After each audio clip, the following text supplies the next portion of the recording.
On your winning today, apa penutup regular season yang manis dengan clean sweep, macam mana perasaan Zon dengan kemenangan ini dan berjaya dapat slot playoff hari ni lah?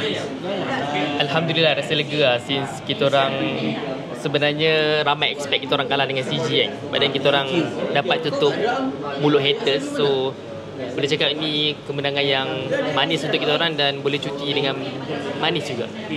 Atas sebab faktor kita orang punya experience kot. Sebab rata-rata player yang dekat mic, yang dah main atas stage as 5 man ni, memang kita orang antara yang senior dan selalu hadapi pressure macam ni lah. So memang kita orang selalu remind salah satu sama lain antara tekanan, macam mana nak buat, macam mana nak comeback kan.